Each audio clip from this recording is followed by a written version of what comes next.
अब हम आते हैं एक्स रेज पर। ये वो रेज हैं जो ब्लैक होल इमिट करते हैं बच्चों, ठीक है।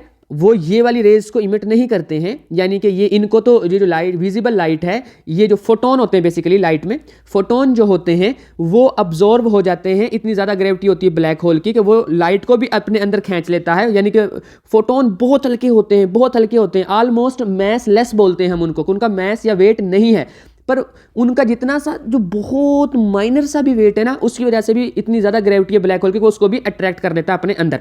तो उसके बाद उनमें से एक्स रेज निकलती हैं। बेसिकली जब भी ब्लैक होल कोई चीज़ अपने अंदर अट्रैक्ट करता है, किसी भी चीज़ को अपने अंदर अपनी ग्रेविटी में लेके आता है, तो उसके नतीजे में वहाँ से एक्स रेज निकलती हैं, और इन एक्स रेज को हम स्टडी करते हैं। बेसिकली इन एक्स रेज को स्टडी करने के बाद हम ब्लैक होल के बारे में जान पाते हैं। इसके अलावा एक दो चीज़ें और भी बताता हूँ कि कैसे हम ब्लैक होल के बारे में जानते हैं। ये एक्स रेज वही है जो हम जाके हॉस्पिटल में करवा रहे होते हैं, एक्सरे करवा लेते हैं। जब कभी खुदा ना खास्ता अगर हमारी हड्डी टूट जाए तो हम एक्सरे करवाते नहीं, वही वाला एक्सरे है, ओके, वही वाली रेज होती हैं ये भी जो ब्लैक होल से निकल रही है ना। लेकिन आपकी एक्सरे में ब्लैक होल से नहीं निकलती हैं, पर मैं कह रहा हूं जो टाइप है ना आपका जो एक्सरे होता है उसके लिए जो रेज यूज होती हैं और जो ब्लैक होल इमिट करता है वो ऑलमोस्ट सेम टाइप की हैं। उनकी वेवलेंथ इस रेंज में ही होती है, ये मान के चलें, और हमें वो नज़र नहीं आती हैं एक्स रेज। इन एक्स रेज के अलावा जो ब्लैक होल हैं वो अल्ट्रा वायलेट रेडिएशंस भी निकालते हैं और इंफ्रारेड रेडिएशंस भी निकालते हैं। तो ऐसा कहा जाता है कि ये रेडिएशंस भी निकल रही होती हैं उनमें से, पर हमने अभी तक एक्स रेज के बारे में ही जाना है। और इस वजह से हम एक पॉइंट तो ये समझ आया आपको कि हम कैसे ब्लैक होल को जान सकते हैं। प्लस एक चीज़ और भी गौर से सुने, देखें मैं आपको समझाता हूं कि ये हम इसको लेट करके चलते हैं कि यहाँ पे कहीं पे ब्लैक होल है। मैं यहाँ पे ब्लैक होल बना देता हूँ, देखें ये ब्लैक होल है, ठीक है।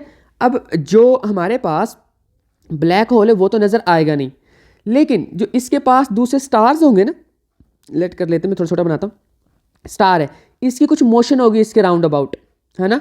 एक और अगर यहाँ पे कोई स्टार पड़ा हुआ है ऐसे, उसकी भी कोई ना कोई मोशन होगी इसके राउंड अबाउट।